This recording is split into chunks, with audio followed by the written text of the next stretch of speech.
안녕하세요. 우리는 우연히 태어난 존재가 아닙니다. 하나님 아버지는 우주를 만드시기 전부터 우리를 마음에 품으시고 당신의 목적을 위해 우리를 계획하셨습니다. 그 목적은 이 땅 위의 삶에 그치는 것이 아니라 우리의 영혼을 위하여 창조되었습니다. 계시록 18장 20절 말씀 보시겠습니다. 하늘과 성도들과 사도들과 선지자들아, 그로 말미암아 즐거워하라. 하나님이 너희를 위하여 그에게 심판을 행하셨음이라 하더라. 아멘.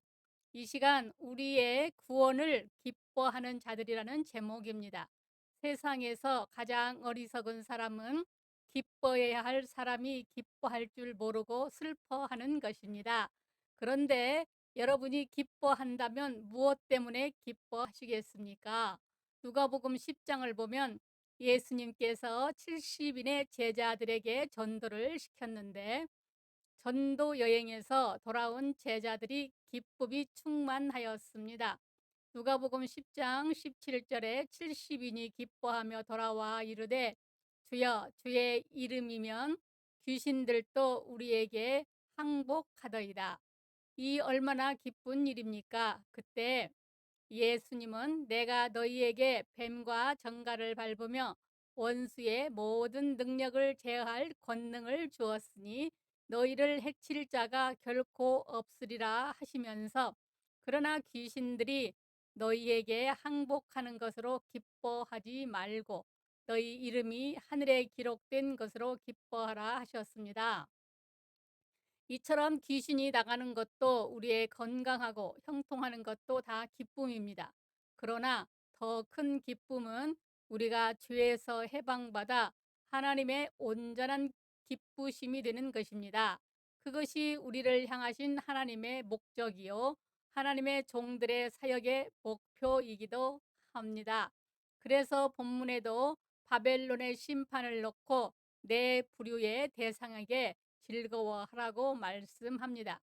이 부분을 개역 성경에서는 하나님이 너희를 신원하시는 심판이라 했습니다. 즉 바벨론에 대한 심판은 성도들과 사도들과 선지자들을 신원하시는 심판이었습니다. 그만큼 음녀 세상이 그동안 하나님의 백성들에게 큰 시험이요 고통이 되었음을 엿볼 수 있습니다. 압박받고 종살이하는 백성에게 해방만큼 기쁜 소식은 없습니다. 이런 기쁨은 이스라엘을 쫓던 애굽의 군대가 하나님의 권능 앞에서 수장되는 기쁨과 같고 이스라엘이 바벨론에 포로되었다가 파사의 고레스 왕에 의해 해방받는 기쁨과도 같습니다. 그래서 출애굽기 15장의 선지자 미리암과 온 이스라엘 여인들이 소거를 잡고 춤추며 노래했고 시편 126편의 바벨론에서 해방을 배경으로 한 성전에 올라가던 노래에서 살펴볼 수 있습니다. 시편 126편 1절로 3절 여호와께서 시온의 포로를 돌려 보내실 때에 우리는 꿈꾸는 것 같았도다. 그때에 우리 입에는 웃음이 가득하고 우리 혀에는 찬양이 찾았도다.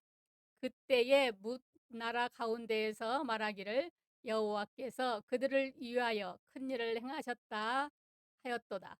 여호와께서 우리를 위하여 큰 일을 행하셨으니 우리는 기쁘도다.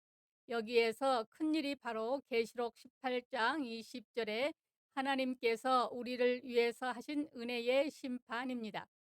그런데 이 말씀은 계시록 6장 9절로 10절에 죽임을 당한 영혼들이 제단에서 부르짖을 때 약속하신 그 약속의 응답으로 볼 수 있습니다.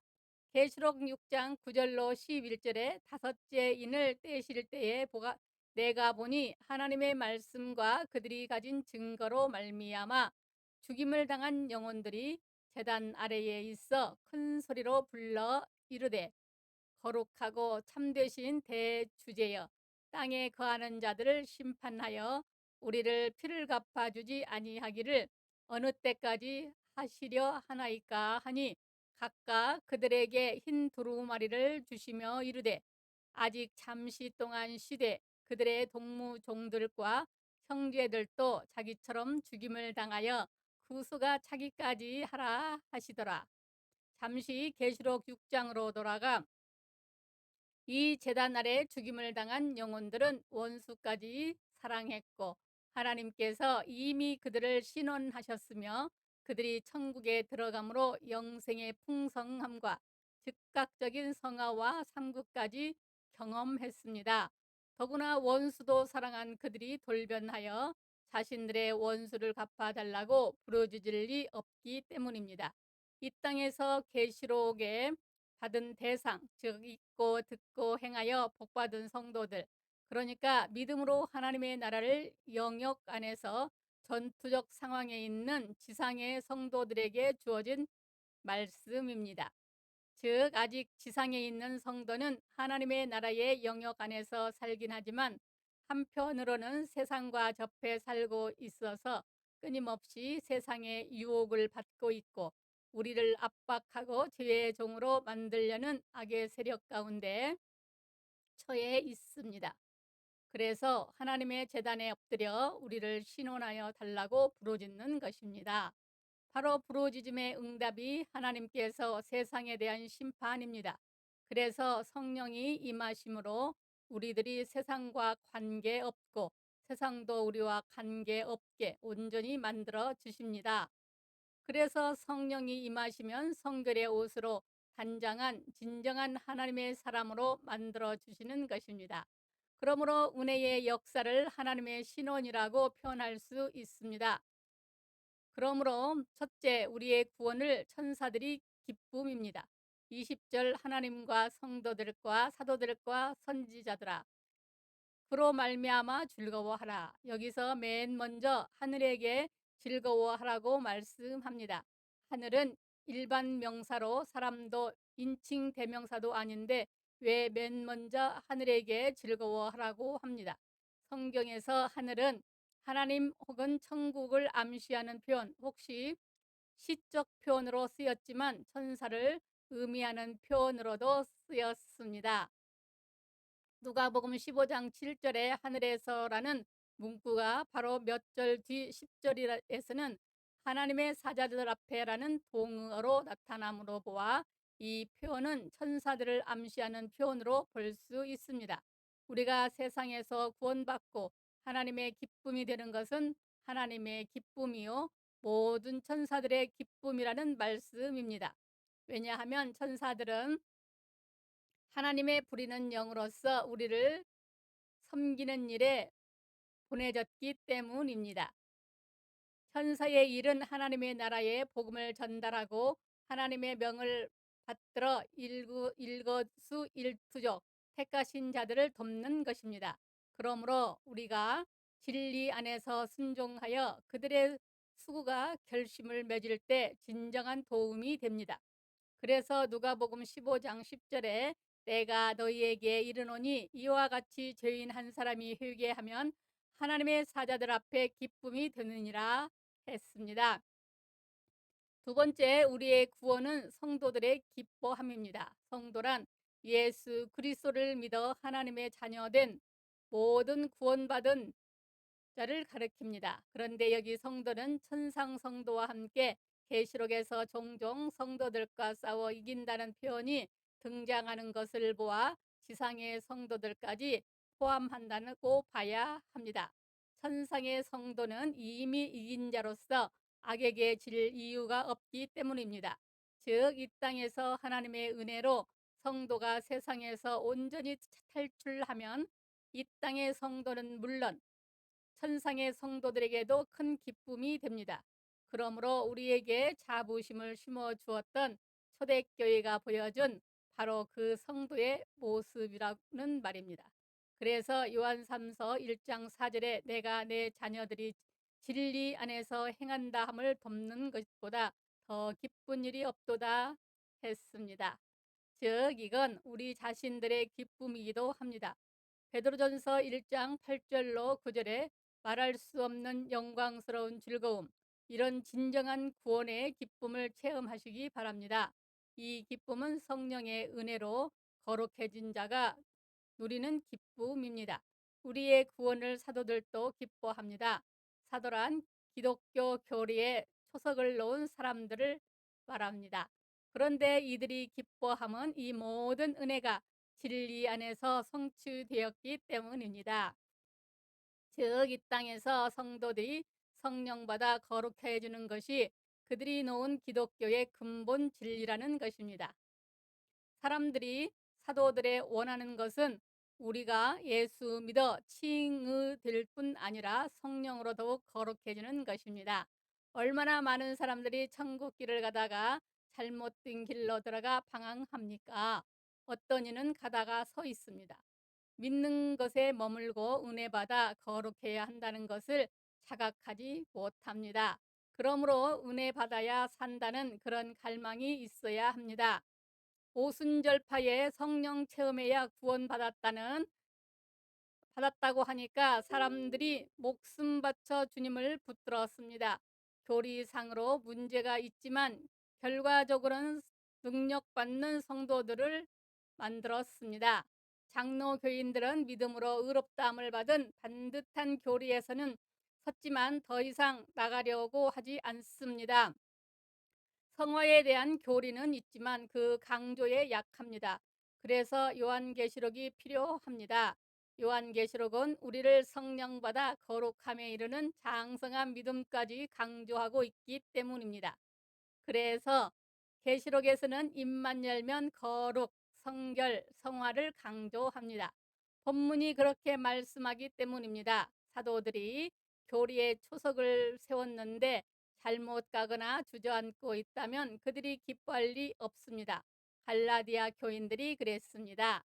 복음의 진리 안에 있던 그들이 거짓 선생들의 미혹을 받아 할례를 주장하기 시작했습니다. 그들의 주장은 예수 플러스 알파, 즉 예수도 믿지만 할례도 받아야 한다는 것이었습니다. 이 주장은 알파 빼고 예수만 가지고는 안 된다는 주장입니다. 대단히 위험한 이단 주장입니다. 그래서 사도 바울은 갈라디아 3장 1절로 7절 어리석도다 갈라디아 사람들아, 예수 그리스도께서 십자가에 못 박힌 것이 너희 눈앞에 밝히 보이거늘 누가 너희를 꾀더냐? 내가 너희에게서 다만 이것을 알려 하노니 너희가 성령을 받는 것이 율법의 행위로냐 혹은 듣고 믿음으로냐? 너희가 이같이 어리석으냐? 성령으로 시작하였다가 이제는 육체로 마치겠느냐? 그런즉 믿음으로 말미암는 자들은 아브라함의 자손인 줄 알지어다 책망했습니다. 그러므로 구약의 안식일은 하나님의 나라와 예수 그리스도 안에 참 안식의 예표요 그림자이지 실체가 아닙니다. 그러므로 십자가 끝까지 붙들고 은혜받아 거룩하심에 이를 때 사도들이 기뻐하는 참 진리의 사람이 되는 것입니다. 네 번째, 우리의 구원을 선지자들이 기뻐합니다.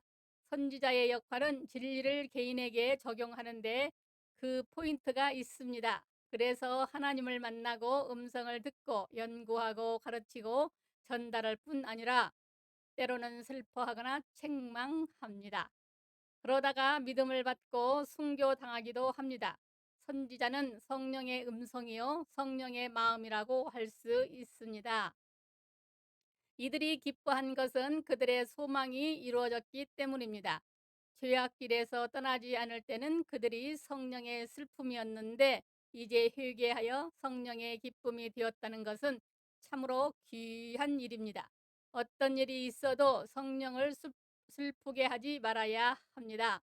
진실로 회개한다면 광야에 외치는 자의 소리인 회개라는 소리가 필요 없습니다. 그러니까 선지자들의 기쁨은 곧 나와 세상에 대해서 죽은 자가 되었다는 인증과도 같습니다. 진실로 회개한 심령에 약속하신 은혜를 주십니다. 호세아 14장 4절로 8절에 내가 그들의 반역을 고치고 기쁘게 그들을 사랑하리니 나의 진노가 그에게서 떠났음이니라. 내가 이스라엘에게 이슬과 같으니 그가 백합화 같이 피겠고 레바논 백향목같이 뿌리가 박힐 것이라. 그의 가지는 퍼지며 그의 아름다움은 감람나무와 같고 그의 향기는 레바논 백향목 같으니 그 그늘 아래에 거주하는 자가 돌아올지라. 그들은 곡식같이 풍성할 것이며 포도나무같이 꽃필 것이며 그 향기는 레바논의 포도주같이 되리라. 에브라임의 말이 내가 다시 우상과 무슨 상관이 있으리요 할지라. 내가 그를 돌아보아 대답하기를 나는 푸른 잣나무 같으니 내게 나로 말미암아 열매를 맺으리라 하리라. 사랑하는 여러분, 오늘 말씀을 충분히 이해하셨는지 모르겠지만 혹 모른다 할지라도 하나님께서는 우리가 예수 믿고 성령 받아 거룩하기를 참으로 원하신다는 사실만큼은 기억하시기 바랍니다. 하우스 안에서 겨울을 사라지듯 이 악한 세상은 성령 안에서 많이 온전한 멸망입니다. 하나님은 이렇게 모든 것을 준비해 놓으시고 우리로 하여금 죄악된 멸망의 길에서 속히 돌아오기를 기다리십니다. 그러므로 우리 모두 오늘 또 말씀과 성령으로 새로워지는 그 목적을 가지고 기뻐할 뿐 아니라 죄 가운데 방황하는 문 영혼들의 구원을 위하여 간구하여 하나님도 기뻐하시고 천사도 성도도 사도도 선지자도 그리고 모두가 기뻐할 수 있는 복된 여러분들이 다 되시기 바랍니다. 감사합니다. 우리 주 예수 그리스도의 이름으로 축복합니다. 하나님 아버지, 이 말씀을 듣는 아버지의 자녀들을 복 주시옵소서. 아멘.